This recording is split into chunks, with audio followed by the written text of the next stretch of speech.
पानी क्यों दे रहे हैं?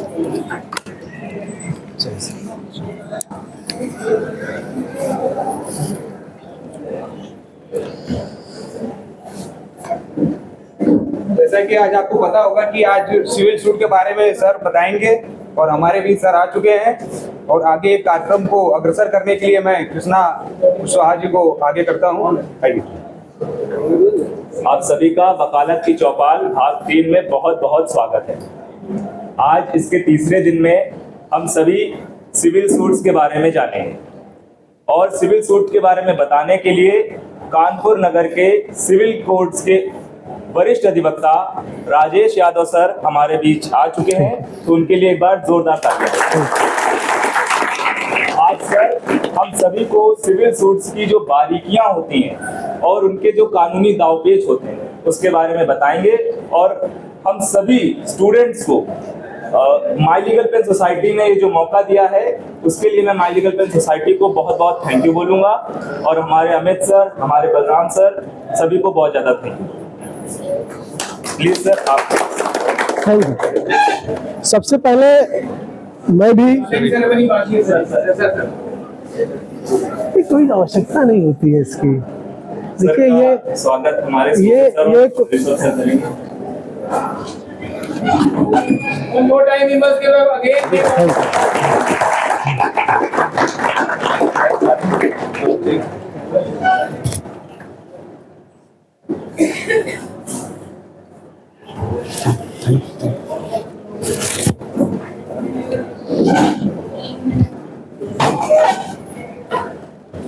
सबसे पहले तो जो हमारी संस्था है माय लीगल पेन, जिसे हमारे अमित जी छोटे भाई जैसे हैं, बलराम तथा उनके साथ जितने भी विधि के छात्र हैं या जिन्होंने LLB कंप्लीट करके प्रैक्टिस में आ गए हैं, उनको ढेर सारा थैंक्स कि उनके वजह से आप लोगों को ये सेशन करने को मिल रहा है।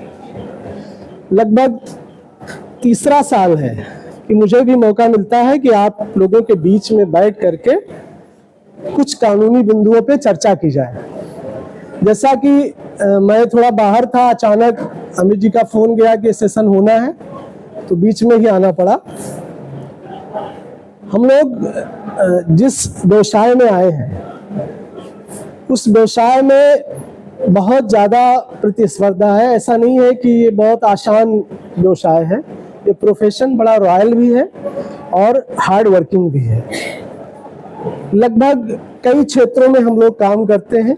जब स्टूडेंट शुरू में आता है तो लगभग जितने भी सब्जेक्ट हैं, आप लोगों के जितने भी सेमेस्टर होते हैं, उसमें लॉ के जितने भी सब्जेक्ट हैं, चाहे PC हो या हमारी CRPC हो, एविडेंस हो, ढेर सारे एक्ट हैं, सबको पढ़ना पड़ता है। ज़्यादा इंटरेस्ट आजकल के बच्चों का क्रिमिनल में होता है, क्योंकि जितने भी धारावाहिक बनती हैं, जितनी फिल्में बनती हैं, वो आप अगर देखते होंगे तो क्रिमिनल बेस होती है। लेकिन सिविल में, सिविल के मुकदमे जब हम लोग करते हैं तो वास्तव में बड़ा थ्योरिकल होता है, वो प्रैक्टिकल नहीं है। हमें थ्योरिकल करना पड़ता है।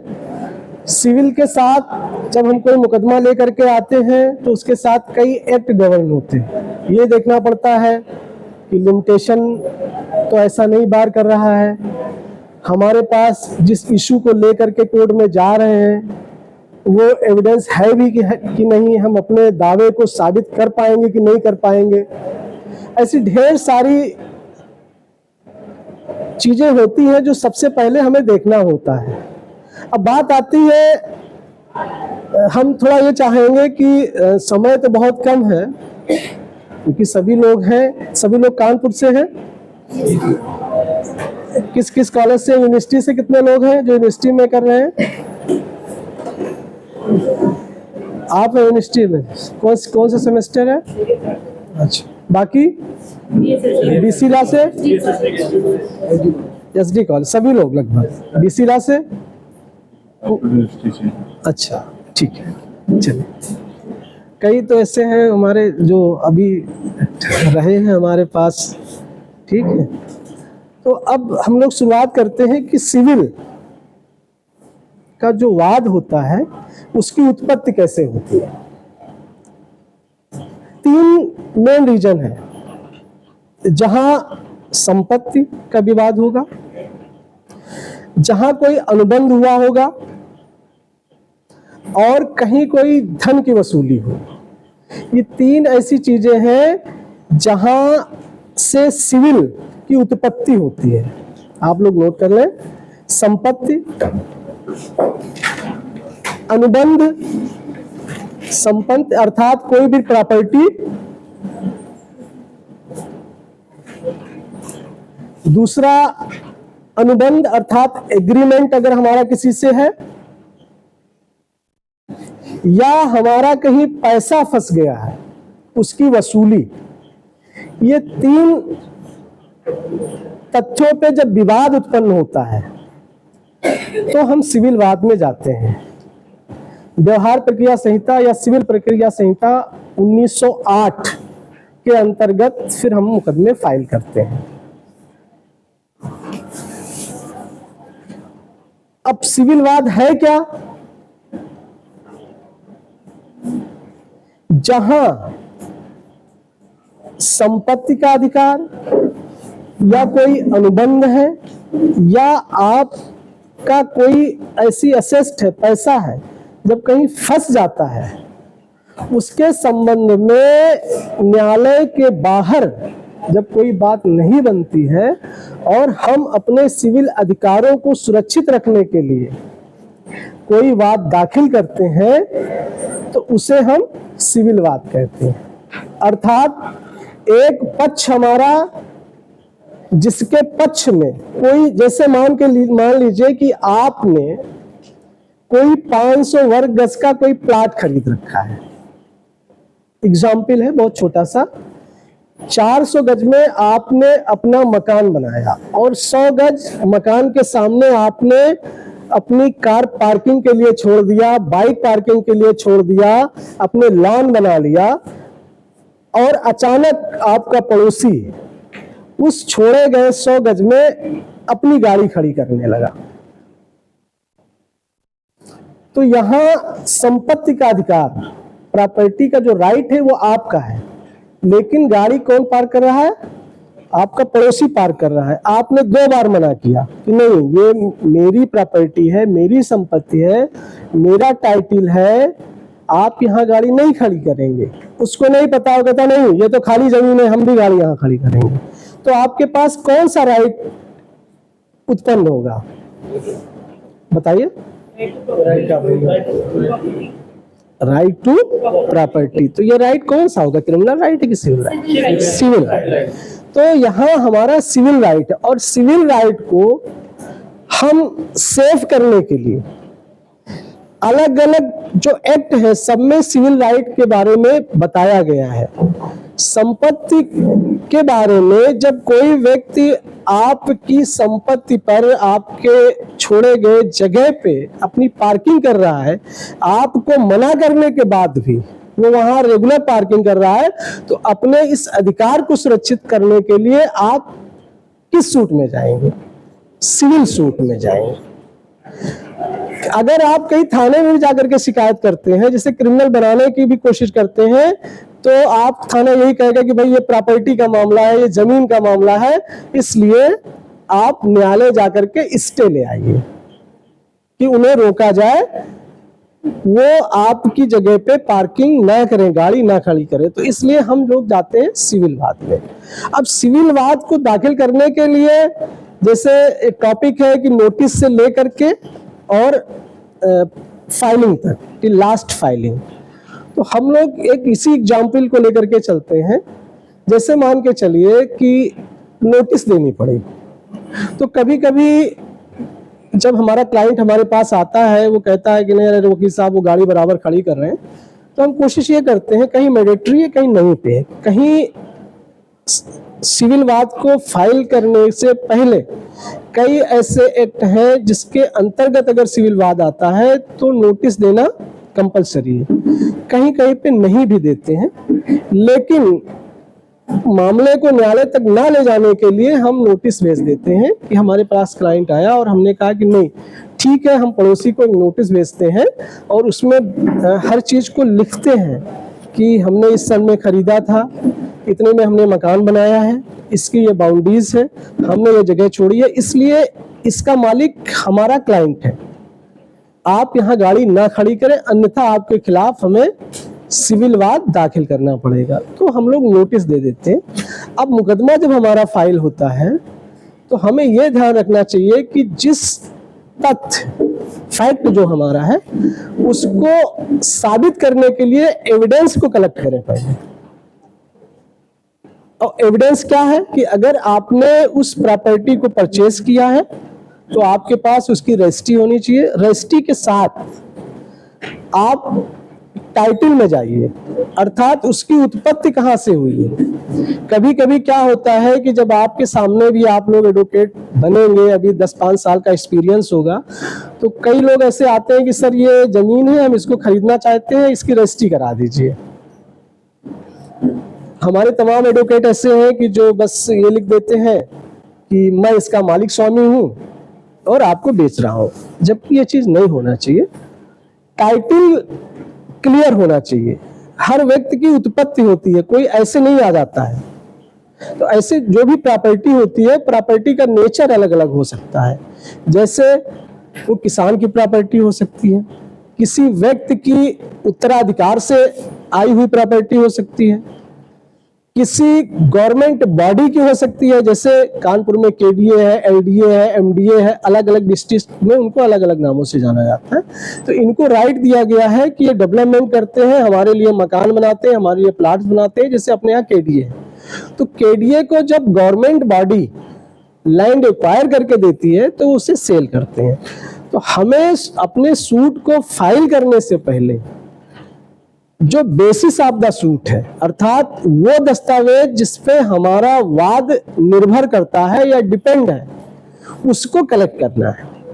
तो इस मामले में जो हमने एग्जाम्पल दिया कि अगर 500 वर्ग गज का हमारा प्लाट है तो हमें उस सेल डीड को और सेल डीड के पीछे कि जिस व्यक्ति ने हमें सेल किया क्या उसे राइट था भी कि नहीं था, तो हमें कंप्लीटली टाइटल को देखना है कि वो प्रॉपर्टी आई कहां से, उस व्यक्ति ने जिस व्यक्ति ने हमें बेचा है क्या उसे राइट था भी कि नहीं। तो ये एविडेंस हमें कलेक्ट करना है पहले।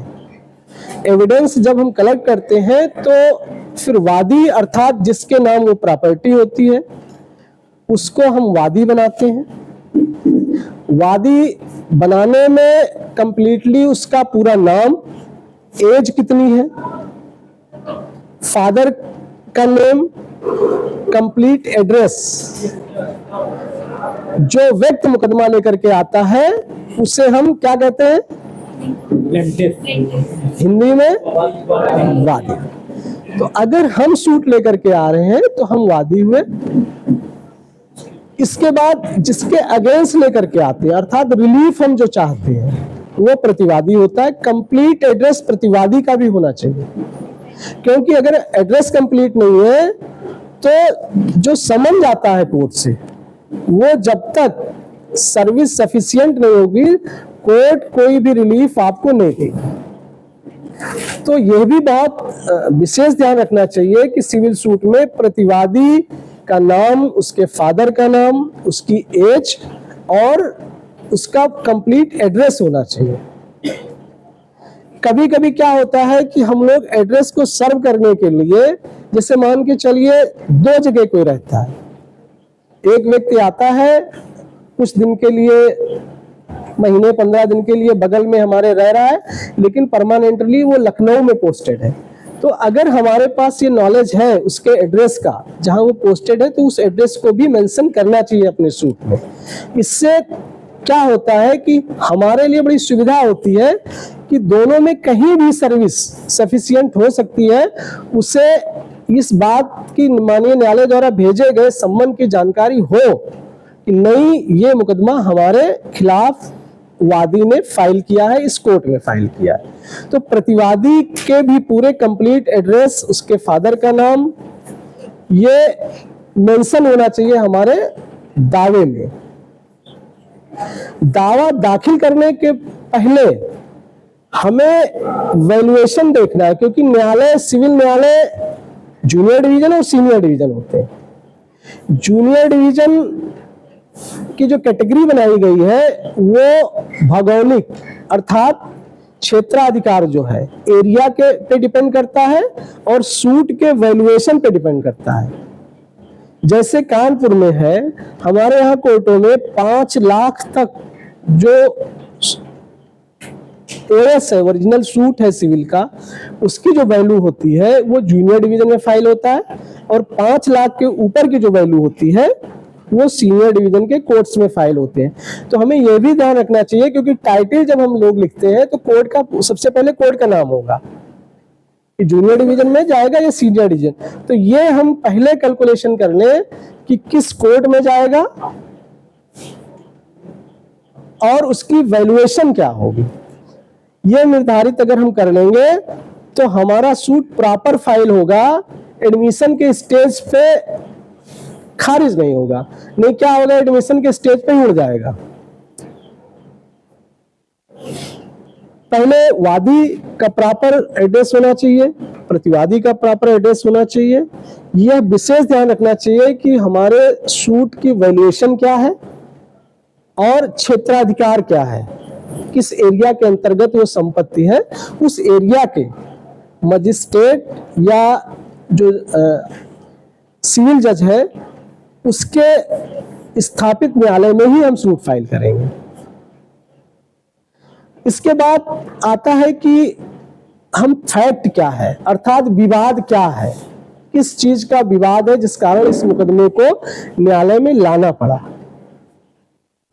उसको एक्सप्लेन करके हम लिखेंगे, कोई चीज छोड़ेंगे नहीं। अर्थात जिन बातों को आप अपने दावे में लिखेंगे उसका एविडेंस भी होना चाहिए। अर्थात ये नहीं होना चाहिए कि हम स्टोरी बना करके लिख दें। कम शब्दों में अपनी बात को लिखना है, स्टोरी नहीं लिखना है। फैक्ट जिसको कहते हैं, तथ्यों के आधार पर ही दावा आना चाहिए हमारा।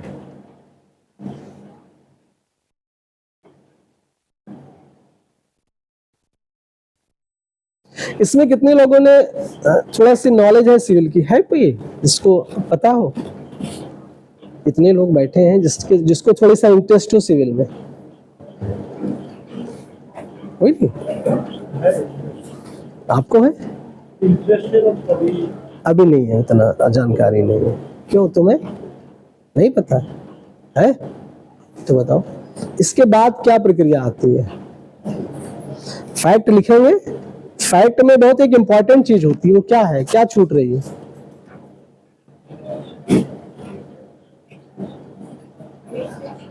नहीं, ठीक है मैं बता। जब हम अपने फैक्ट को ड्राफ्ट करते हैं तो एक बड़ी इंपॉर्टेंट चीज होती है कॉज ऑफ एक्शन, वाद कारण। क्योंकि अगर वाद कारण नहीं है तो सिविल का जो सूट है वो लाई नहीं करेगा और वाद कारण से ही लिमिटेशन भी देखी जाती है। जैसे पैसे की वसूली का वाद है और कोई व्यक्ति आपसे, किसी ने 10,000 रुपए उधार ले लिए हैं और 3 साल से ज्यादा का समय हो गया है और आपने उससे पैसा मांगा, तो यहाँ लिमिटेशन लगेगा क्योंकि वसूली का जो वाद है वो 3 साल के अंदर ही आना चाहिए था। इसलिए कोई भी सिविल वाद को दाखिल करने से पहले हमें अपने दावे में वाद कारण जरूर लिखना चाहिए। अगर ये वाद कारण भी नहीं है तो हमारा दावा 711 आदेश 7 नियम 11 से बाधित हो जाता है। जैसे किसी व्यक्ति ने, जो हम लोग एग्जाम्पल छोटा सा लेकर के चल रहे हैं, कि किसी व्यक्ति ने अगर आपके स्वामित्व वाली, आपकी टाइटल वाली या आपकी जो प्रॉपर्टी है, आपकी जो पार्किंग है, वहां कोई व्यक्ति जबरदस्ती गाड़ी खड़ी कर रहा है तो आपको लिखना पड़ेगा कि पहली बार उसने किस तारीख को वहां गाड़ी खड़ी की और अंतिम बार कब खड़ी किया। तो जो ये डेट आप मेंशन करेंगे, अर्थात इस समस्या क्रिएट कहां से हुई, किसी दिन हुई होगी ना, किसी तारीख को हुई होगी, किसी समय में हुई होगी। तो जो समय होता है, जो दिन होता है, जो टाइम होता है, जो डेट होती है, वो जब हम मेंशन करेंगे तो उसी को कहते हैं वाद कारण, कॉज ऑफ एक्शन। समस्या वहीं से उत्पन्न हुई। तो हम अपने दावे में वाद कारण भी लिखते हैं, बिना वाद कारण के सिविल सूट लाई नहीं करता है। इसके बाद वाद का मूल्यांकन, अर्थात कि वैल्यू क्या है हमारे मुकदमे की, वो हम लोग प्रॉपर्टी का, जैसे मान लीजिए आपका मकान है तो आपकी रजिस्ट्री नहीं होगी, उस रजिस्ट्री में जो आपने परचेज किया है उसकी वैल्यू, जो आपने स्टाम्प लगाया है उसकी वैल्यू, जितने खर्चे होते हैं वो इंक्लूड करके प्रॉपर्टी की वैल्यू आ जाएगी। अर्थात जैसे मान के चलिए 25 लाख की वैल्यू है, तो हम वाद का जो मूल्यांकन करेंगे अपने प्रॉपर्टी के उस कीमत पे करेंगे। तो ये क्या हो गया, वैल्यू ऑफ सूट, वाद का मूल्यांकन। जब वाद का मूल्यांकन हम करेंगे तो उसके बाद आती है कोर्ट फीस। ये एक अलग सब्जेक्ट है, कोर्ट फी एक्ट है। तो जब वैल्यू आ जाएगी हमारे सिविल वाद की, तो उसी के अकॉर्डिंग हमें कोर्ट फीस अदा करनी पड़ेगी। उसका भी कैलकुलेशन हमारी जो कोर्ट फी एक्ट है उसके अकॉर्डिंग होता है, वो एक अलग सब्जेक्ट हम लोग कभी ले लेंगे। उसको भी लिखना पड़ता है और अदा करना पड़ता है, लिखना ही नहीं पड़ता है। वैल्यू तो लिखते हैं, लेकिन जो कोर्ट फीस हम देते हैं वो कोर्ट फीस हमें अदा करनी पड़ती है, ये भी हम मेंशन करते हैं। इसके बाद हम रिलीफ क्या मांगते हैं, अर्थात कोर्ट से हम चाहते क्या है, तो उसको कहते हैं रिलीफ इंग्लिश में, और हिंदी में बोलते हैं उपशम, जिससे आगे चल के हम लोगों को डिक्री प्राप्त होती है, आज्ञप्ति। रिलीफ भी मांगते समय हमें विशेष ध्यान रखना चाहिए, कोर्ट से जो हम रिलीफ मांग रहे हैं क्या कोर्ट हमें देगी या हमारा राइट है मांगने का कि नहीं। मान के चलिए जो हम लोग एग्जाम्पल लेकर के चल रहे हैं, तो कोर्ट से रिलीफ यही मांगेंगे कि सर इन्हें रोका जाए कि हमारी जो संपत्ति है जिसका नंबर ये है, जो हमारे मकान के सामने खाली जगह पड़ी है, इन्हें निषेधित कर दिया जाए कि ये हमारे स्वामित्व वाली जगह पे अपनी पार्किंग ना करें। आप ये नहीं कह सकते हैं कि नहीं सर इनको रोक दिया जाए, गाड़ी ही ना चलाए, क्योंकि ये आपका राइट नहीं है। सिविल राइट आपका इतना ही है कि जो आपकी संपत्ति है उसके आपके अधिकारों का जब कोई उल्लंघन करेगा,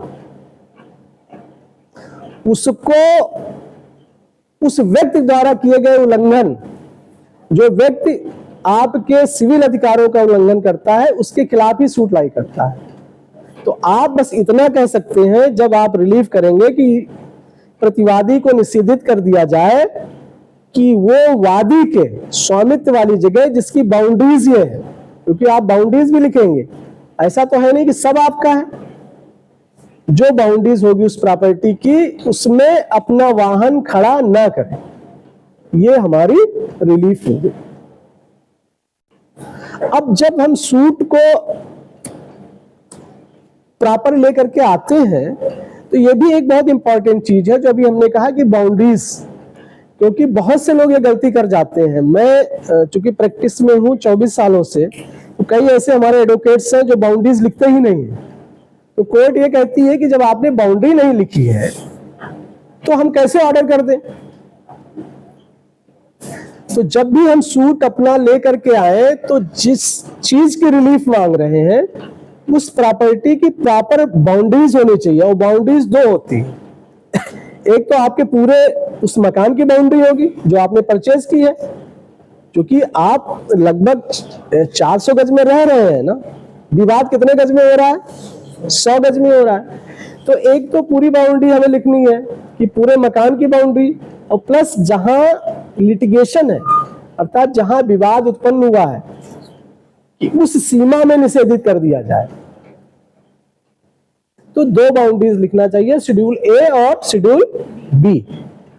एक शेड्यूल होगा कि आपके प्रॉपर्टी का, पूरे प्रॉपर्टी के बाउंड्रीज, और एक शेड्यूल होगा जिसमें आप कोर्ट से रिलीफ मांगेंगे।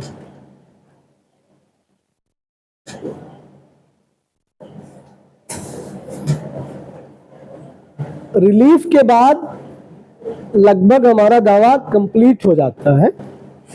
फिर हम लोग वेरिफिकेशन, एक पैरा होता है, वेरिफिकेशन करते हैं।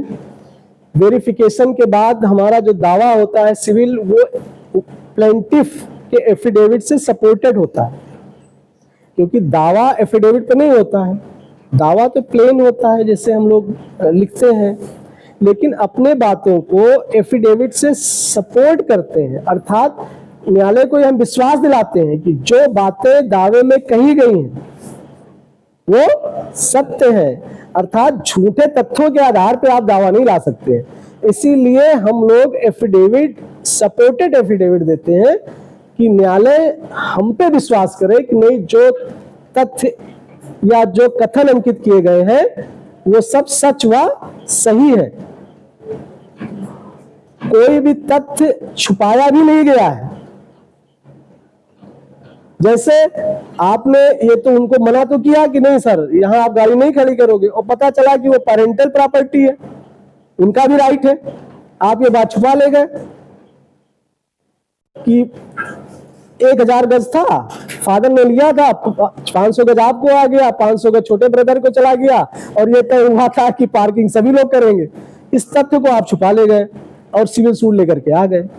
तो ऐसे में एफिडेविट जब आप देते हैं कि जो बातें कही गई हैं, जो कथन किए गए हैं वो सच व सही है, कुछ भी छिपाया नहीं गया, ये भी लिखना पड़ता है। ये एफिडेविट में आप लिखते हैं सशपथ।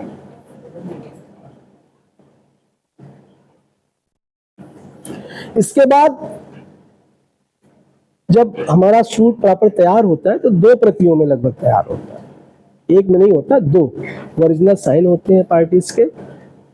फिर हम लोग वो दस्तावेज, अर्थात जिसपे हमारा दावा निर्भर करता है, बहुत इंपॉर्टेंट चीज है सिविल सूट में, वो न्यायालय के समक्ष हम लोग एक फहरिस्त होती है उससे दाखिल करते हैं दावे के साथ ही, जिसको बैंकों में हम कहते हैं कि document of list.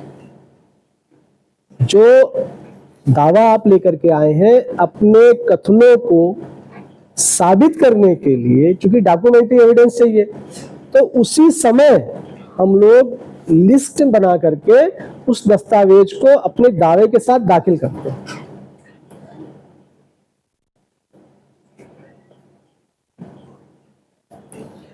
Document authentic होने चाहिए, कोशिश ये करनी चाहिए कि जो हम डॉक्यूमेंट या जो एविडेंस कोर्ट में दे रहे हैं वो आगे चल करके उसे प्रतिवादी, अर्थात जब विपक्षी अधिवक्ता आएगा तो वो क्रॉस करता है। तो ये ध्यान रखना चाहिए कि हमारे दस्तावेज जेन्युइन होने चाहिए, ठोस और प्रमाणिक, जिसे हम आगे चल करके प्रूव कर सकें। इसके बाद आता है कि आप सूट तो फाइल करेंगे, लेकिन आपको राइट कहां से मिलेगा? आपका क्लाइंट आएगा ना, तो राइट हमें कहां से मिलता है मुकदमा लड़ने का? अथॉरिटी कहां से मिलती है? लिस्ट से। हाँ, वकालत नामे से मिलती है।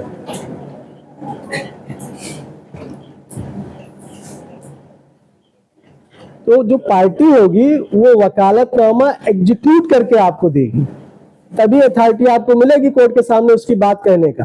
ये कोई राइट आपको नहीं है। आप मान के चलिए शून्य है, आपको कोई राइट नहीं है, आप सब कुछ कर डालिए। लास्ट में जब आपका क्लाइंट आपको अथॉरिटी देगा, वकालतनामा एग्जीक्यूट करके आपको दे देगा, तो वो भी साथ में प्रॉपर आपके दावे के साथ जाता है, तभी आपको राइट मिलेगा अपने क्लाइंट का, अपने पक्षकार की बात रखने का। इसके बाद आपका दावा कंप्लीट हो जाता है। जो न्यायालय आपने निर्धारित किया है प्रॉपर्टी के वैल्यू के हिसाब से, एरिया के हिसाब से, उस कोर्ट में जाता है। वहां भी मुंसरिम चेक करता है कि क्या आपका दावा प्रॉपर है कि नहीं है। कोर्ट के जाने से पहले जो कोर्ट का ऑफिसर होता है वो आपके दावे को चेक करता है कि क्या आपका दावा जुनून है, प्रॉपर है, कोर्ट वैल्यूएशन सही है कि नहीं है, कोर्ट फी आपने अदा किया है कि नहीं है, मिस जॉइंडर आप प्रॉपर पार्टीज तो नहीं है, आपने रिलीफ सही मांगी है कि नहीं मांगी है, कोर्ट फी सही अदा किया है कि नहीं किया है। इसके बाद मुंसलिम की रिपोर्ट जब ओके हो जाती है तब आपका दावा जज के सामने जाकर के सुनवाई के लिए प्रस्तुत होता है। ये बहुत शॉर्ट में हमने बताया जो सिविल का एक प्रोसेस होता है, सिविल के जो मुकदमे होते हैं उसको दाखिल करने का ये बड़ा शॉर्ट तरीका था जो हमने आपको बताया। इतना आसान नहीं है जितना जैसे हमने आपको बड़ा शॉर्ट में 10-15-20 मिनट में बता दिया। दावे का अपना अलग एक चैप्टर है, WS का अलग चैप्टर है। फिर कभी कभी क्या होता है कि आपको पता ही नहीं, मान के चलिए आप प्रतिवादी हैं और आपके खिलाफ कोई दावा आ गया और इस पार्टी हो गया, तो क्या करेंगे? उसको रिकॉल करने के लिए ये देखना पड़ता है आपका क्लाइंट आपके पास आएगा, अगर सम्मनिंग के स्टेज पे है तो आप अपीयर हो जाएंगे। मान के चलिए कहीं पार्टी हो गया तो आप जो ऑर्डर रूल है उसमें जा करके उस सेक्शन 9(7) में हम रिकॉल लेकर के आते हैं। सफिशिएंट रीजन लिखना पड़ता है कि आपको कैसे नॉलेज हुई। इस पार्टी जजमेंट तो नहीं हो गया। तो बहुत अलग अलग चैप्टर है, लगभग 100 कितनी धाराएं हैं? सिविल प्रक्रिया संहिता किसने पढ़ी? धाराएं कितनी है? 53 158 है। और आदेश कितने हैं? ऑर्डर 51। तो अलग आदेश के ही चैप्टर 18 है लगभग। बहुत थ्योरिकल है सिविल, प्रैक्टिकल कम है, क्योंकि अभी आप बहुत लैंडमार्क जजमेंट हुआ था, अगर आप लोगों ने कहीं थोड़ा सा भी देखा होगा, हम लोगों की लाइफ में जो सिविल करना चाहता है, राम जन्मभूमि के केस को आप लोड करिए, जो सिविल में जरा सा भी इंटरेस्ट रखता हो, टाइटल सूट था राम जन्मभूमि का, आप उसे लोड करिए, उस पूरे जजमेंट को निकालिए और जब भी समय मिले पढ़िए, आपको सब कुछ मिल जाएगा सिविल के बारे में। कमीशन, स्पार्टी, रिकॉल, लिमिटेशन, एविडेंस, सब कुछ है उस जजमेंट में। प्रभु श्री राम का है, लेकिन एक एडवोकेट के लिए वो बहुत मटेरियल है सिविल का, बहुत लैंडमार्क जजमेंट है। आप उसको निकालिए, शुरू से लगभग कितने पन्नों का जजमेंट है?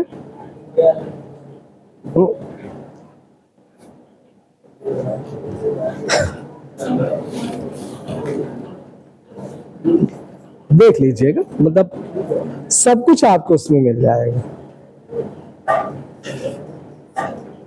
सिविल की तैयारी अगर करनी है, सिविल का एडवोकेट अगर बनना है, तो जो व्यवहार प्रक्रिया संहिता है, जिसे हम अंग्रेजी में क्या कहते हैं, सिविल प्रोसीजर कोड, उसके साथ कई एक्ट गवर्न होते, तभी हम सिविल का दावा ला सकते हैं। जैसे स्पेसिफिक परफॉर्मेंस का सूट हमारा है, एविडेंस उससे गवर्न है, रेंट का अगर सूट है तो हमें जो लोकल एक्ट होगा उसे देखना होगा, लिमिटेशन एक्ट देखना होगा, वैल्यूएशन देखना होगा, कोर्ट फी एक्ट देखना होगा। तो सिविल वाद में कई एक्ट गवर्न होते हैं। ऐसा नहीं है कि आपने CPC पढ़ लिया और कोई मुकदमा आया और दाखिल कर दिया। क्रिमिनल की प्रैक्टिस बहुत आसान है, क्योंकि उसमें सिर्फ ये देखना होता है कि जो एलिगेशन लगा है या जो FIR में चार्जेस हमारे ऊपर है, जो धाराएं लगी हैं, वो वैल्यूएबल है या नहीं है। प्रथम वर्ग मजिस्ट्रेट करेगा या सेशन करेगा, यही है ना। एक मामले में मैं शुरुआत में गया तो क्रिमिनल थोड़ा सा इंटरेस्ट शुरू हमें भी था, 504, 506 और 323 ऐसा कोई धारा थी। MM5 एक मजिस्ट्रेट साहब थे, हमने कहा सर इस पे कितने की हमें जमानतें देनी पड़ेगी। तो बड़ा वो कहने लगे आपने आर्गूमेंट नहीं किया और जमानतें पूछने लगे वकील साहब। तो हमने कहा सर ये तो हमारा राइट है, जमानत तो आपको देना ही देना है, क्योंकि प्रोविजन दिया हुआ है कि आप इसको रिजेक्ट कर ही नहीं सकते। ज्यादा कर सकते हैं कि हमारे अभियुक्त को 2 दिन बाद जमानत देंगे, लेकिन जमानत तो आप देंगे। तो हमें यह भी पता होना चाहिए कि जब हम कोर्ट के सामने जाएं तो प्रॉपर तैयारी होनी चाहिए। हम सिविल के मुकदमे को जरूर बहुत मजा आता है जब आप लोग पढ़ोगे, लेकिन उसके साथ साथ हमें एविडेंस भी देखनी पड़ेगी, वैल्यूएशन भी देखनी पड़ेगी। सिविल सूट से रिलेटेड स्पेसिफिक परफॉर्मेंस का जो सूट आता है वो विशिष्ट अंतोष अधिनियम जो हमारा है उससे लगभग गवर्न होते हैं। कई सूट है सिविल के, जैसे स्थायी निषेधाज्ञा का है, पार्टीशन है, वसूली है। ये सारे कई ऐसे अलग अलग चैप्टर हैं सिविल के जो हमें अलग अलग एक्ट से निकल करके आते हैं। हर एक्ट का सिविल का राइट अलग अलग है, इसलिए यदि हम थोड़ा सा इंटरेस्ट सिविल में रखते हैं तो सबसे पहले हमें सिविल प्रक्रिया संहिता के नियम जो धाराएं शुरुआत में दी गई हैं उसे अच्छी से स्टडी करिए, आदेश जो है और उसके साथ जो नियम है उन्हें पढ़िए। थोड़ा पढ़ेंगे तो ठीक लगेगा, नहीं एक साथ अगर सब पढ़ ले गए, जिससे नहीं होता, किताब तो बहुत बड़ी नहीं होती है, चाहे तो 2 दिन में खत्म हो जाएगी, लेकिन पढ़ने के साथ उसे समझना भी है कि अगर हमारा सूट एक्सपायरी हो गया है तो हम रिकॉल कैसे लेकर के आएंगे। वो CPC में व्यवस्था दी गई है।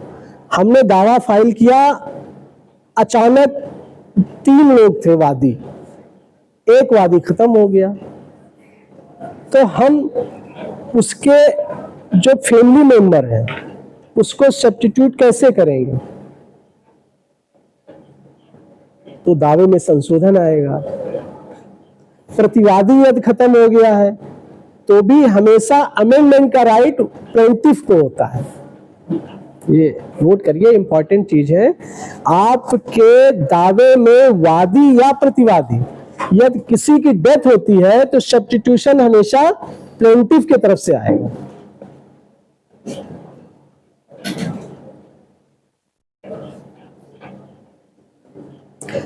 यदि प्रतिवादी चाहता भी है कि हम अमेंड कर लें तो उसे कोई राइट, उसका अपना कोई सिविल राइट नहीं है।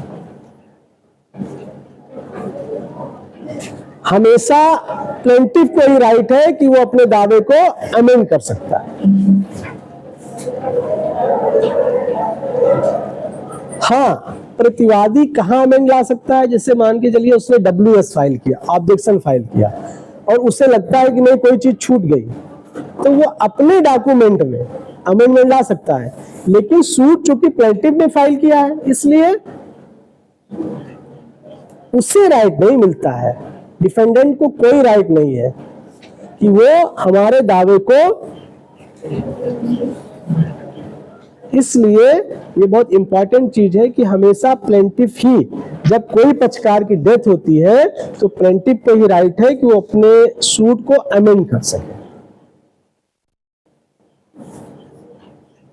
प्रॉपर्टियों का, जैसे हमें लगा कि नहीं कोर्ट कन्वे नहीं हो रही है तो हम लोग बीच में प्रॉपर्टी का कमीशन भी कराते हैं। भाई कोर्ट तो वहां नहीं जाती है, तो कभी कभी हम लोग कहते हैं कि सर अभी तुरंत कोर्ट से कमिश्नर नियुक्त कर दिया जाए कि जो मौके से पे जा करके इस प्रॉपर्टी की फोटोग्राफ्स खींच सके, इसकी बाउंड्रीज दे सके, इसकी लंबाई चौड़ाई देख सके। तो यदि आवश्यकता होती है तो हम लोग कमीशन भी प्रॉपर्टी का कराते हैं जो हमारा सूट होता है। अब एक बहुत इंपॉर्टेंट चैप्टर सिविल सूट में आता है, जिसको हम कहते हैं, अक्सर बोलचाल की भाषा में सोचते हैं ना कि स्टे फाइल कर दीजिए।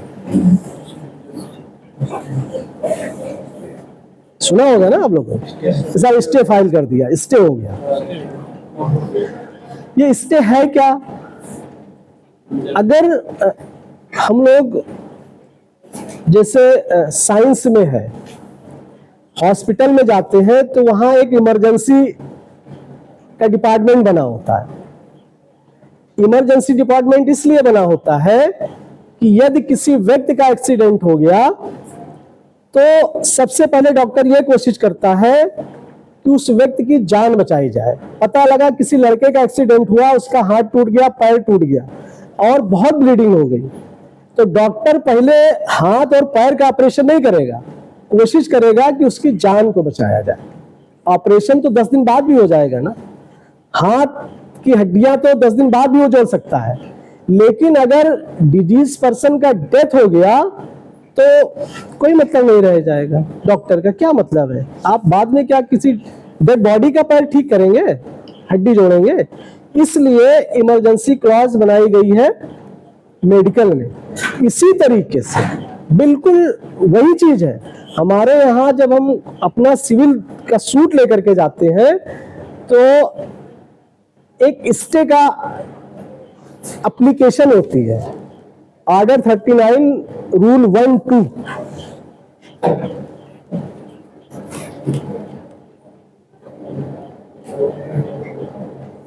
ये जब हम दावा तैयार करते हैं तो कोर्ट को यह दिखाते हैं कि सर अगर इन्हें तुरंत नहीं रोका गया तो लॉस हो जाएगा। ये तुरंत नहीं रोका गया, ये कैसे होता है? एग्जाम्पल अगर आप ले लें कि आपका कोई प्लाट मान के चलिए कहीं पड़ा हुआ है और आसपास 3-4 खाली प्लाट और पड़े हुए हैं, आपके बगल वाला व्यक्ति अपना प्लाट बनवाना चालू करता है और उसके मन में यह आता है कि नहीं, आप तो लखनऊ रहने लगे हैं, क्यों ना 4 गज हम आगे बढ़ करके बना लें। या आपका प्लाट फ्रंट पे है और उसको ये लगता है कि नहीं, आप तो वहां है, वो कहता नहीं सर ये मेरा प्लाट है, और वो आपके प्लाट में निर्माण चालू कर देता है। आप सिविल सूट लेकर के आ गए। सिविल सूट की डिक्री कब होगी? जब डिफेंडेंट अपीयर होगा, उससे ऑब्जेक्शन का मौका मिलेगा, एविडेंस आएंगी, पता लगा 10 साल, 15 साल, 4 साल, 6 साल का टाइम बीत गया, तब तक तो उसका मकान बन जाएगा ना। और यदि मकान बन गया तो सूट का कोई औचित्य रह जाएगा? रेलेवेंसी आपके सूट का कोई रह जाएगी? नहीं रह जाएगी। इसीलिए इसमें भी जिस तरह मेडिकल में इमरजेंसी क्लॉज बनाया गया है, उसी तरीके से ओएस में ऑर्डर 39 रूल 1-2 की व्यवस्था दी गई है कि आपको अगर कोई इमरजेंसी है तो कोर्ट से आप 39 रूल 1-2 की एप्लीकेशन ड्राफ्ट करके सबसे पहले उस पे आर्गुमेंट करेंगे कि उसे तत्काल रोका जाए कि हमारे प्रॉपर्टी पे कंस्ट्रक्शन ना करें।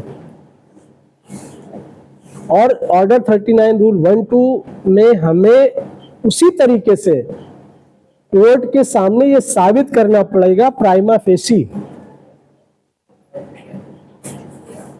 सुविधा का संतुलन, बैलेंस ऑफ कन्वीनियंस, इरिपेबल लॉस की अपूरणीय क्षति क्या होगी।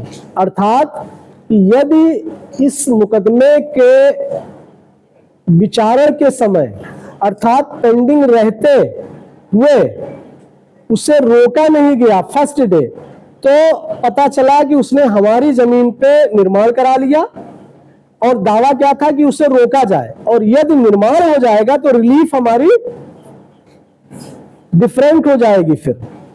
इसलिए 39 रूल 1-2 का स्टे का एप्लीकेशन हम लोग देते हैं। स्टे एप्लीकेशन में हमें अपने दावे को साबित करना पड़ता है, इमरजेंसी क्या है यह दिखानी पड़ती है, और यदि कोर्ट से हम कहते हैं कि सर उन्हें नहीं रोका गया तो क्षति क्या होगी ये भी बताना पड़ता है।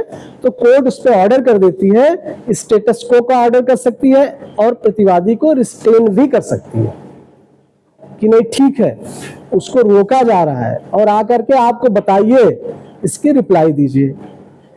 अधिकतर आजकल कोर्टें स्टेटस को का ऑर्डर करती हैं कि नहीं आप भी कुछ नहीं करेंगे और डिफेंडेंट को भी रिस्ट्रेन करती हैं कि आप भी कुछ नहीं करेंगे।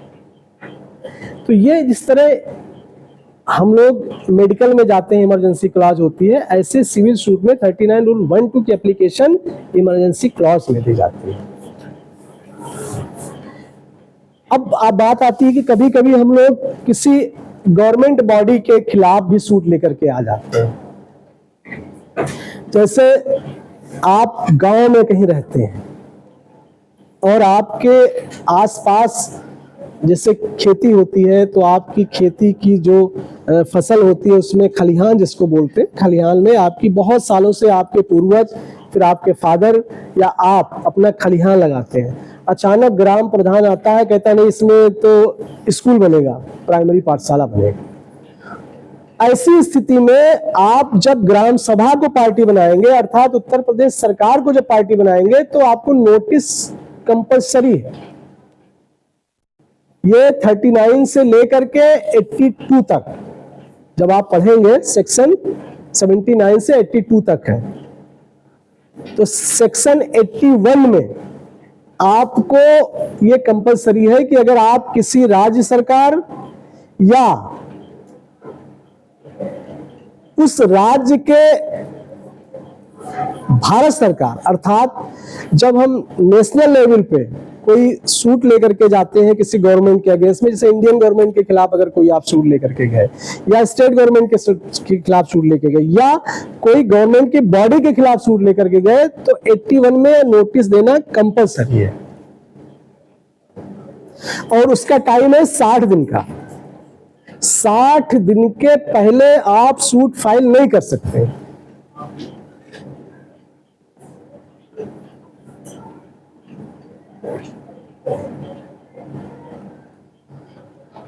फिर यहां ये विषय आता है कि अचानक प्रधान आपके खलिहान में विद्यालय बनवाने लगा और आपको पता चला। अब चूंकि वो बाहर कर रहा है, 81 में आपको नोटिस देना है और 60 दिन के पहले आप सूट नहीं ला सकते हैं, तो ऐसी स्थिति में क्या करेंगे? तो 82 में प्रेजम्पशन है, अर्थात आप 82 में नोटिस दे करके रीजन शो करेंगे कि इस मुकदमे की सुनवाई तत्काल कर ली जाए। जैसे कभी कभी हम लोग देखते होंगे कि अपोजिशन की जो पार्टियां हैं रात में ही सुप्रीम कोर्ट पहुंच जाती हैं जजों के यहाँ कि सर तुरंत सुनवाई करिए। सुबह 4 बजे ऐसे केसेस हुए हैं कि सुबह 4 बजे सुनवाई हुई है। तो 82 में हम लोग नोटिस देते हैं और उस सफिशिएंट रीजन को बताते हैं कि सर जो लिमिटेशन है इसे माफ किया जाए और इस मुकदमे की सुनवाई तुरंत की जाए।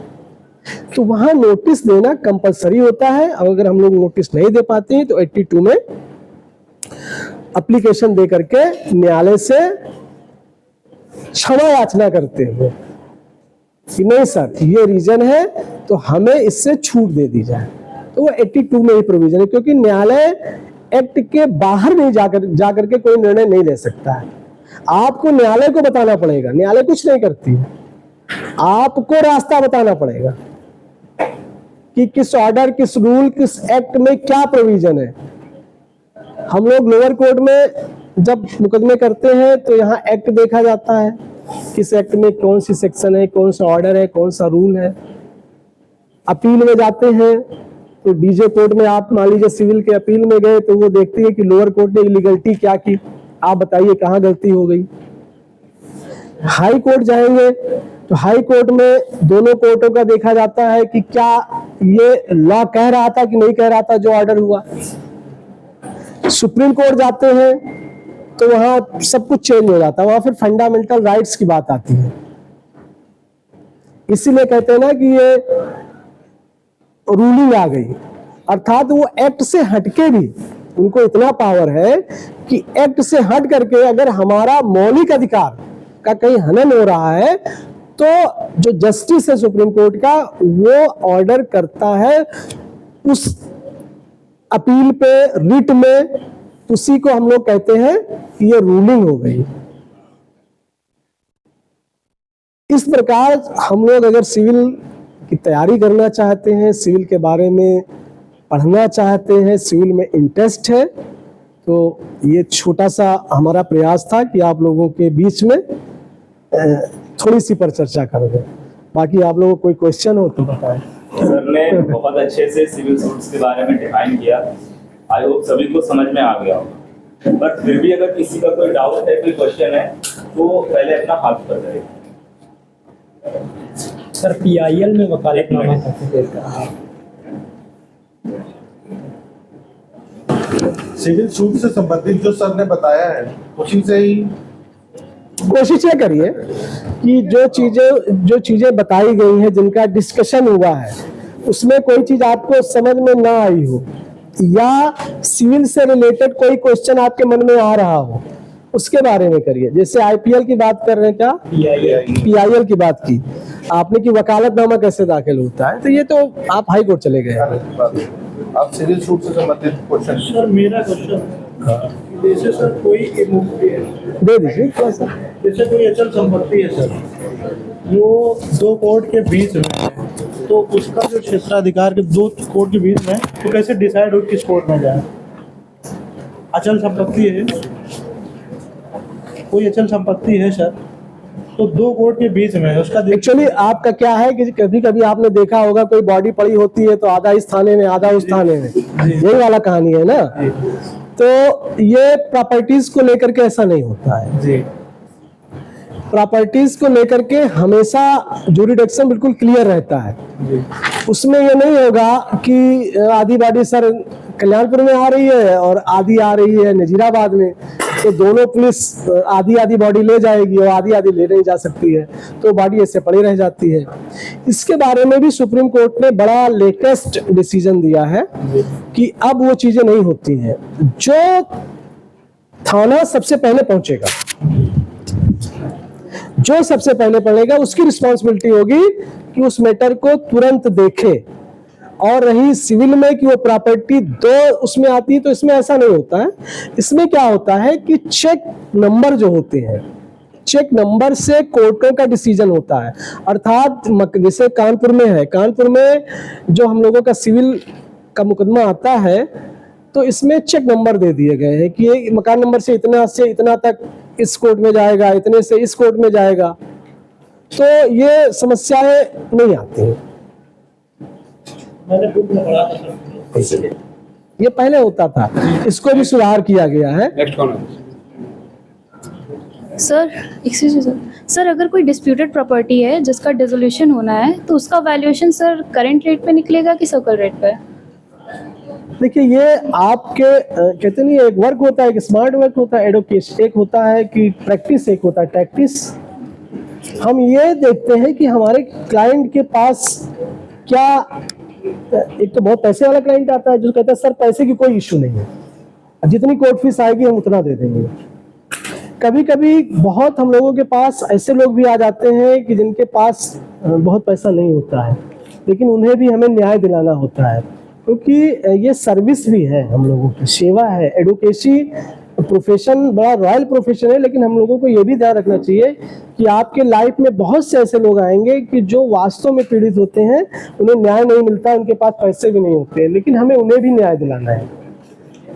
तो ऐसी स्थिति में अगर कोई ऐसा क्लाइंट आया है कि आपको ये लगता है कि उसके पास कोर्ट फीस देने का पैसा नहीं है, तो आप जो पुराना सेल डीड है, जैसे मान लीजिए कोई टाइटल है आपकी 15 साल पहले आपने कोई बनामा लिया है और लेटेस्ट उसकी वैल्यू ज़्यादा होगी, तो हम अपने ओल्ड जो हमारे सेल डीड होगा उस पे वैल्यूएशन निकालेंगे।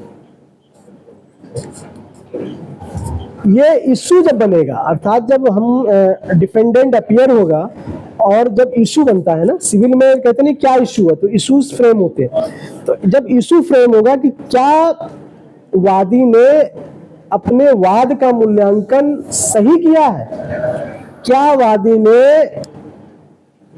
वाद के मूल्यांकन के आधार पर न्याय शुल्क सही अदा किया है तो इस पे फिर आर्गुमेंट होती है। यदि आपका दावा सही है, वैल्यूएशन सही हुआ है, कोर्ट फीस आपने सही दिया है, तो कोर्ट आप जो इश्यू होगा वो आपके फेवर में डिसाइड करेगी। अगर डिफेंडेंट ये साबित करने में सफल हो गया कि नहीं आपका दावा अंडर वैल्यूड है, और अगर दावा अंडर वैल्यूड है तो कोर्ट फीस भी कम दी होगी आपने, तो फिर कोर्ट ऑर्डर करती है, आपको मौका मिलता है कि आप कोर्ट फीस अदा करिए। यदि समय से कोर्ट फीस आप अदा कर देते हैं तो दावा आपका स्टैंड करेगा, नहीं तो आपको रिलीफ नहीं मिलेगी। पर लेजिटिमेट क्या होता है रेट? जैसे सर्कल रेट तो डिफाइंड होता है पर्टिकुलर जो उनकी सत्ता पर सर्कल रेट है, तो market value up and down होती रहती है। वो तो एडवोकेट जब अगर अवेयर कर रहा है कि ये रेट है या जस्टिफाई कर रहा है उसके रेट को, तो कोर्ट किसको ज्यादा अप्रूवल देती है? ये समस्या आती है कि जैसे मैं भी जब कहीं कहीं प्लेंटिफ हूँ तो मैं कोशिश यही करता हूँ कि जो मैंने वैल्यूड किया है अपने सूट को या कोर्ट फीस जो हमने अदा किया है वो जेन्युइन है, हम ये प्रूव करने का कोशिश करते हैं। लेकिन जब कभी कभी अपोजिट पार्टीज के तरफ से होते हैं, डिफेंडेंट होते हैं, तो मैं ये लिख करके आता हूँ कि आपका दावा ओवर वैल्यूड है, अंडर वैल्यूड है और आपने कोर्ट फीस कम अदा की है।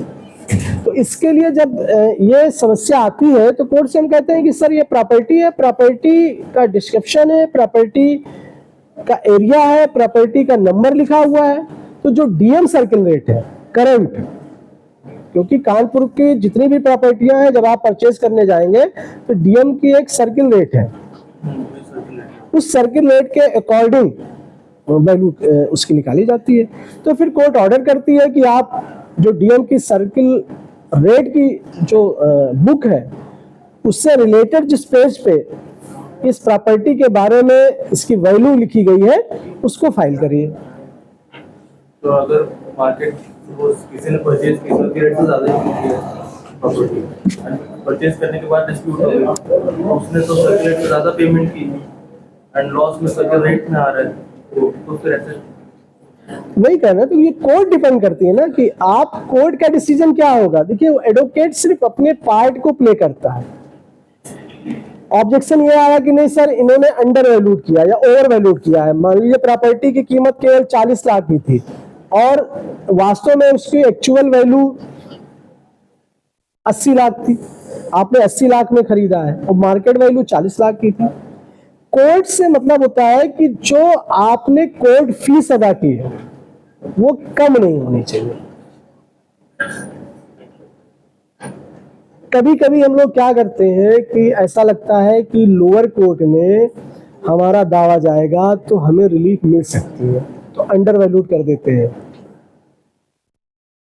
अगर डिफेंडेंट का एडवोकेट उसको नॉलेज है इस चीज की तो वो शुरू में ही ऑब्जेक्शन उठा देता है कि सर राइट ही नहीं है इस कोर्ट को सुनने का क्योंकि दावा अंडर वैल्यूड है।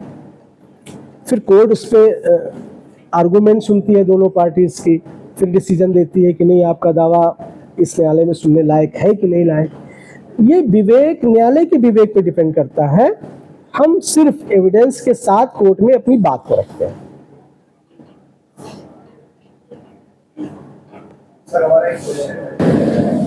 कि मनी रिकवरी सूट में काज ऑफ एक्शन कहाँ से राइज होगा? जैसे मान के चलिए यदि यदि उसमें 3 इयर्स जो आपने बताया अभी 3 साल का ड्यूरेशन होना चाहिए कम से कम, तो 3 साल यदि बीत जाते हैं और जिसके बीच में हुआ दोनों लोगों के बीच में एग्रीमेंट, लेन जो लेता है जो देता है, और उसमें एक आदमी मर जाता है जो पैसा लेता है और यदि वो मर जाता है, फिर प्रक्रिया क्या होगी और काज ऑफ एक्शन कहाँ से राइज होगा? हम बताते हैं। एक दो तीन क्वेश्चन इसमें हो गए। एक तो ये हो गया कि आपने किसी को पैसा दिया, दूसरा क्वेश्चन ये हो गया कि आपने पैसा जो दिया वो 3 साल से ज्यादा समय हो गया, दूसरा क्वेश्चन नहीं, दूसरा क्वेश्चन ये हो गया। तीसरा क्वेश्चन ये हो गया कि जिसे पैसा दिया वो मर गया। तो सबसे पहले सिविल सूट तभी आप ला पाएंगे जब इसके लिए आपने कॉन्टेक्ट किया हो, आपने कांटेक्ट किया हो। अब कांटेक्ट का रूप क्या है, अर्थात वो है क्या, प्रॉपर्टी लैंड है या आपके व्यवसाय से संबंधित है। कभी कभी क्या होता है, मान के चलिए आपकी फैक्ट्री है, पैसे की है, पैसे की है, तो आपने अगर किसी से एग्रीमेंट किया है तो उसमें लिखा रहता है लास्ट में, मैं या मेरे उत्तराधिकारी, लिखते हैं कि नहीं लिखते हैं? अर्थात वो व्यक्ति, और यदि वो व्यक्ति मर जाता है तो जो उसका लीगल विधिक उत्तराधिकारी होगा उससे वसूला जाएगा। इसीलिए एग्रीमेंट होता है, और एग्रीमेंट करते समय कॉन्ट्रैक्ट एक्ट है। कॉन्ट्रैक्ट एक्ट को अगर आप किसी ने पढ़ा होगा तो कॉन्ट्रैक्ट एक्ट के जो शर्तें होती हैं उसमें लागू होती हैं। तो आपको यह देखना होगा कि आपने जिस व्यक्ति से तगादा किया वो व्यक्ति तो मर गया, लेकिन माना यही जाएगा कि रिस्पॉन्सिबिलिटी उसके जो बेटे होंगे, पत्नी होगी, पुत्री होगी, उस पे लागू होगी। उसी तरीके से ये माना जाएगा कि वो व्यक्ति आज भी जीवित है। अर्थात वसूलेंगे कैसे? अगर राइट ट्रांसफर नहीं होगा, अगर राइट ट्रांसफर हो रहा है तो ये भी राइट ट्रांसफर हो रहा है कि नहीं सर हमने पहले तगादा किया था। तो जब आपने उस जीवित व्यक्ति के रहते हुए जिस दिन आपने तगादा किया होगा, और यदि आपके पास इस बात का प्रूव होगा तो लिमिटेशन नहीं लगेगा। और अगर आप प्रूव नहीं कर पाए तो जब आप सूट लेकर के जाएंगे रिकवरी का, अपोजिट काउंसिल आएगा तो कहेगा सर इन्होंने fake cause of action rise किया है, इनका जो सूट है ऑर्डर 711 से बाधित है।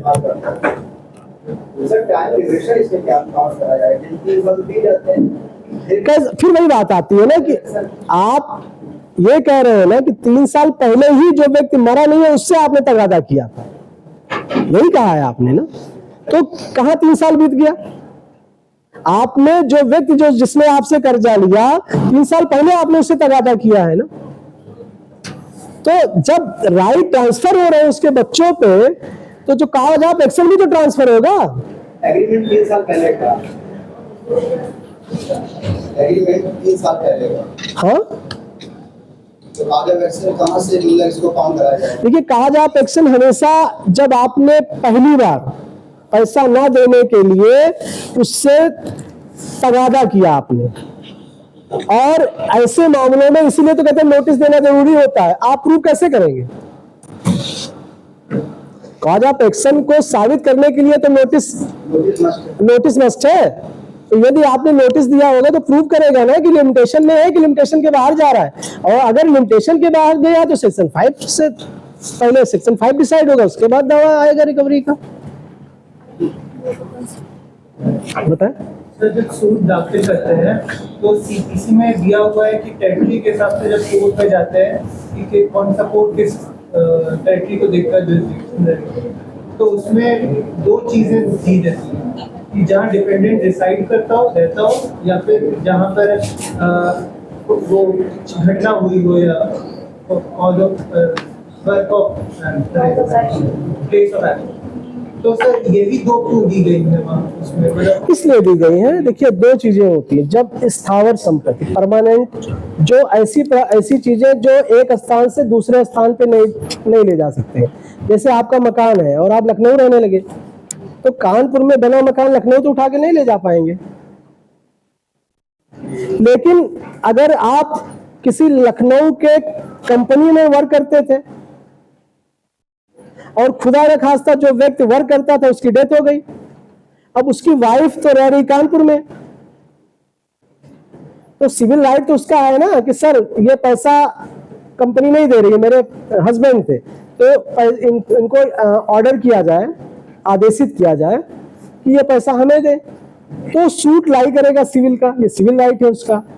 लेकिन मैक्सिमम जगह जहां प्रॉपर्टी स्थावर संपत्ति, अर्थात वो संपत्तियां जिसे एक स्थान से दूसरे स्थान पे नहीं ले जा सकते हैं, उस संपत्ति के एरिया के अकॉर्डिंग ही न्यायालय का क्षेत्राधिकार निर्धारित होता है।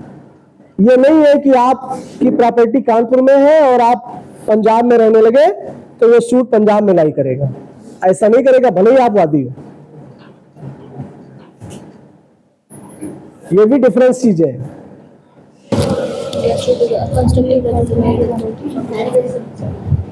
सर अमेंडमेंट का राइट प्लेंटिफ के पास किस एक्सटेंट तक होता है? सेक्शन में है। नहीं सर, वही सिविल सूट में। देखिए उसमें ऑर्डर 22, 22(3), 22(4, ठीक है। जब आप इससे पढ़ेंगे, आज जाना सिविल प्रक्रिया संहिता का ऑर्डर 22 निकालना, इसको पढ़ना, ये बहुत बाद में आता है, ठीक है। इतना जल्दी वादी मरता नहीं है ना, प्रतिवादी मरता है ठीक है। इसमें हम लोग लेकर के सूट आते हैं, वो 22(3), 22(4 होता है। 22(3) में जब प्लेंटिफ मरता है और प्रतिवादी मरता है तो 22(4) में हम लोग अमेंडमेंट लेके आते हैं। 6(17) इसके साथ भी लगाते हैं, क्योंकि संशोधन का राइट 6(17) में है, और प्रोविजन जो दिया गया है प्लेंटिफ और डिफेंडेंट के लिए 22(3) और 22(4) में दिया गया। सर एम्प्लॉयमेंट ट्रायल से क्लास एक्शन इन्वॉल्व होता है?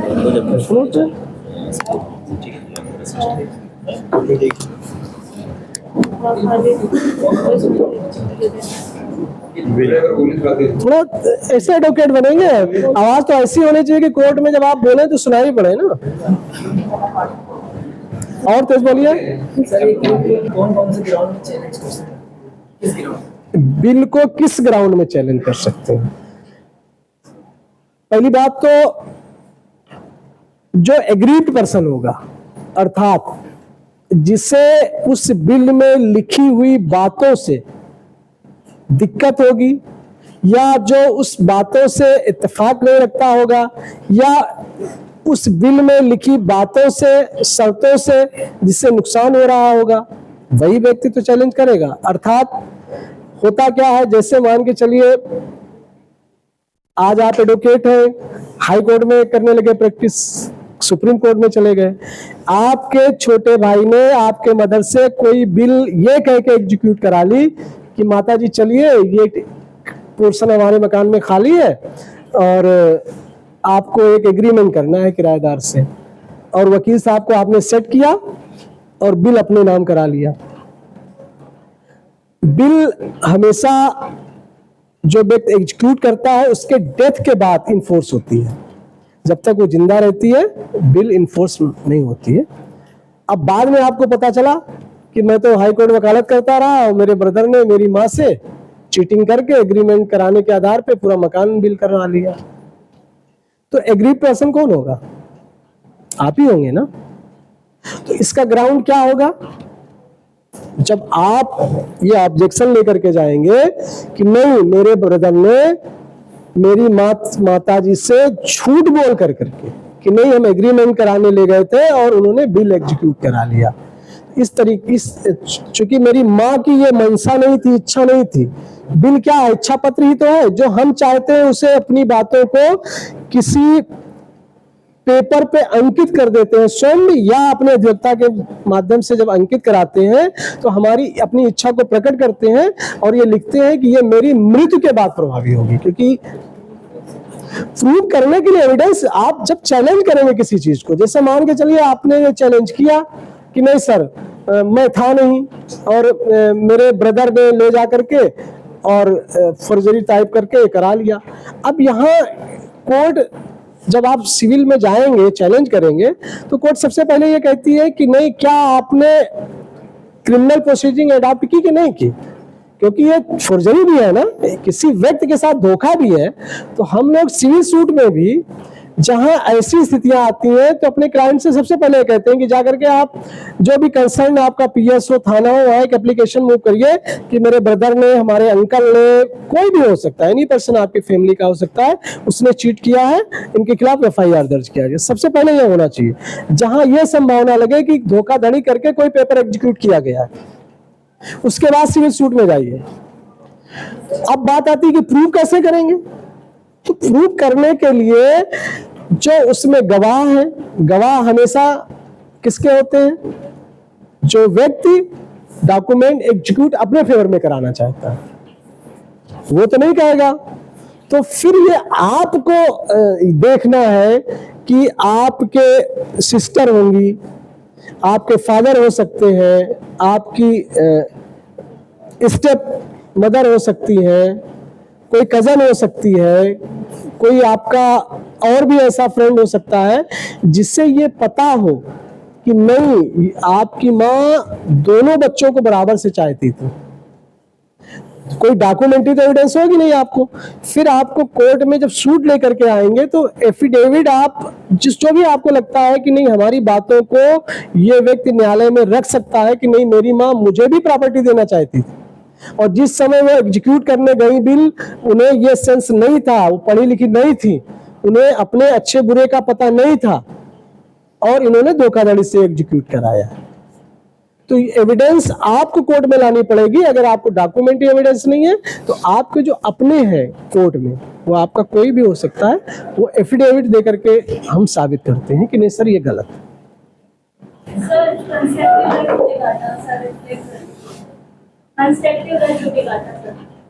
इसमें कौन अभी कहाँ सिविल में आप लोग लेकर के आ गए। सिविल संबंधी जो भी हमने पहले ही आप लोग से कहा कि सिविल से जो भी आपके डाउट है अपना लिखिए, अपने टीम हेड को दे दें। अभी आप 11 दिन की बात करते हैं।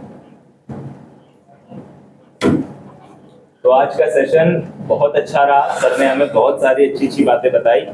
मेरे हिसाब से आप सभी को नोटिस से एक मिनट सुनिए, आप जो जानना चाह रहे हैं, ठीक है, कभी कभी क्या होता है कि हम किसी चीज को लेकर के न्यायालय से आते हैं तो ये होता है कि नहीं, आपको राइट नहीं है इस मुकदमे को लाने का, या कभी कभी क्या होता है कि किसी ऐसे इश्यू पे 2 बार हम आ जाते हैं न्यायालय। ऐसा नहीं है कि हमारे पास सिविल राइट अलग अलग एक्ट में दिया गया है ना, सिविल राइट ऐसा नहीं है कि कोई एक सिविल राइट है आपका, जो हमें एक्ट में प्रोविजन दिए गए हैं अलग अलग सिविल राइट्स हैं हमारे। अगर एग्रीमेंट है तो सिविल राइट हमारा अलग है, संपत्ति का मामला है तो अलग है, पैसे की रिकवरी है तो अलग है। ये 3 ही ब्रांच है, तीनों से ही सिविल राइट सारे निकलते, लेकिन एक्ट अलग अलग है। रेस जुडिकेटा के बारे में आप जो बात कर रही हैं उसको पहले अच्छे से पढ़िए, फिर क्लियर हो जाएगा। ठीक है, ये हम लोग कहते हैं सर रेस जुडिकेटा से बाहर कर रहा है, ये दावा आना ही